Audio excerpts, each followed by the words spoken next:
Hallo, hier ist Vivi von der Kleinen Akademie und in dem Video wollen wir unsere Rekonstruktion eines Reiterschildes des 13. Jahrhunderts präsentieren, auf die wir sehr stolz sind.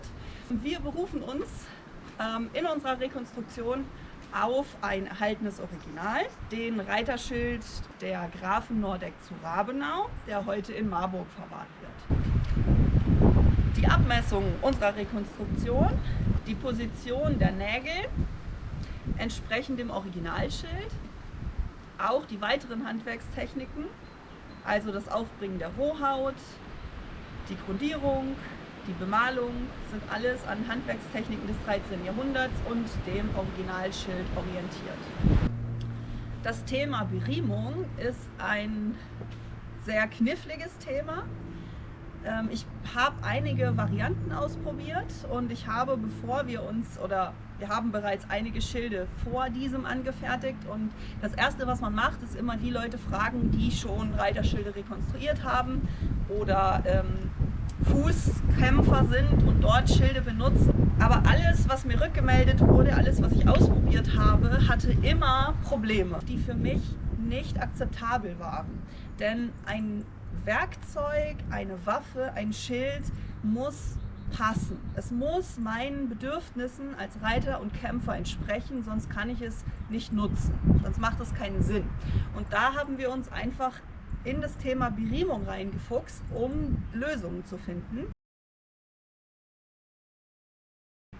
Ich habe im Grunde ein Riesensegel, eine Platte am Arm, die mich gröbstenfalls behindert, wenn ich ein Reitkünstler bin, sprich ein erfahrener Reiter. Ich möchte mit meinem Pferd kommunizieren und meine linke Hand ist mein Zügelarm. Alles, was an diesem Arm stattfindet, kommt im Grunde beim Pferd an. Das Problem mit dieser Platte, die dann noch gehalten werden muss durch Beriemungen, ist, dass meine Zügelhand fixiert ist. Wenn ich mir also vorstelle, wenn man jetzt die Hand sieht und sich das Pferd vorstellt, was sich hier befindet, dann ist immer meine Zügelhand verrissen. Ich habe immer einen falschen Kontakt am Zügel, der im Grunde mein Pferd irritiert, wenn es gut geritten und gut gearbeitet ist. Es sei denn natürlich, ich verzichte komplett auf den Einsatz von Zügeln, aber das wollen wir jetzt mal kurz rauslassen, denn das können wir derzeit kaum. Das kann kaum jemand. Wir brauchen zumindest einen gewissen Grundkontakt mit dem Pferd.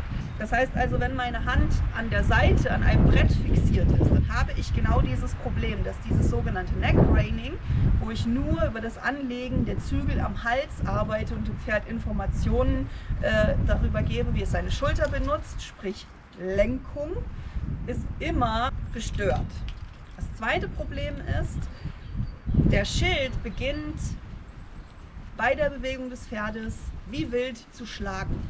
Das hält man eine Weile aus, wenn er jetzt auch nur aufgehängt ist, hält man es eine Weile aus, dann tut einem der Arm, und besonders eben, wenn er in einer falschen Position am Schild fixiert ist, sprich der Ellenbogen, tut einem irgendwann unsäglich weh.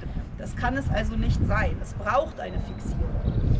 Auch der Fahrtwind sozusagen, wenn ich jetzt höhere Gangarten reite, da bläst der Wind in den Schild und das Ding fliegt in der Gegend rum. Auch das ist unangenehm und stört sowohl mich als auch möglicherweise das Pferd. Wir müssen ja auch immer von der Position, die der Schild hat, immer gucken, dass das Pferd nicht getroffen wird oder nicht davon behelligt wird. Also das sind die Probleme, die wir zu lösen hatten, und gleich kommen unsere Lösungen. Der Lösungsvorschlag von uns zum Thema Beriemung: Ich habe es jetzt die ganze Zeit, habe ich den Schild schon in der Position gehalten. Das sieht man, dass er jetzt gut liegt gut am Arm, in einer guten Position und ist am Ellenbogen fixiert. Und zwar, wenn ich es mal aufklappe, so dass man reinfilmen kann, ich nehme es vielleicht gerade mal ab zu dem Zweck, kann man sehen, dass wir alles an der Originalberiemung orientiert, an der Originalbenagelung, dort oben eine kleine Schlinge genutzt haben, die die Schildfessel führt und so eine selbstsichernde Schlinge bildet, die den Schild direkt am Ellenbogen hält. Dann kann ich meinen Arm in dieser verdrehten Armschlinge ablegen und habe so eine Führung in dem Schild. Das Schild wird gehalten und ist so fixiert, ohne dass meine Hand hier blockiert ist, die ich immer noch in andere Positionen umgreifen kann. Unsere Beriemung hat jetzt die diversen Variationen der Nutzung erfolgreich bewältigt. Das heißt, nicht nur im Sattel mit dem Pferd funktioniert es, sondern auch am Boden. Das heißt, in Situationen, wo ich den Schild flexibel bewegen kann und muss, da habe ich hier einmal den Griff für die Standardposition, in der ich relativ beweglich bin, in der ich den Schild mit dem Schwert zusammen in verschiedene Positionen bewegen kann, um auf diverse Kampfsituationen zu reagieren. Brauche ich größere Stabilität, kann ich auch in die Diagonale greifen, sprich in den oberen Griff, um hier besonders starken Schlägen, Angriffen standzuhalten oder auch den Schild noch verstärkt als Waffe zu nutzen. Da kann ich relativ flexibel umgreifen im Kampfgeschehen.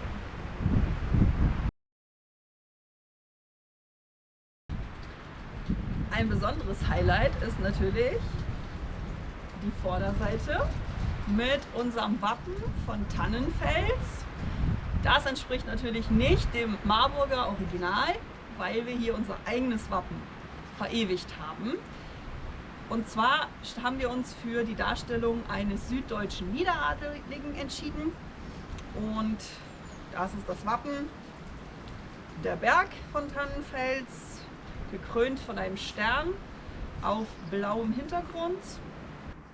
Mein Wappen wurde nach den Regeln der Heraldik des 13. Jahrhunderts konstruiert und nach meinen symbolischen Bedürfnissen, genau wie meines Adelsgeschlechtnamens.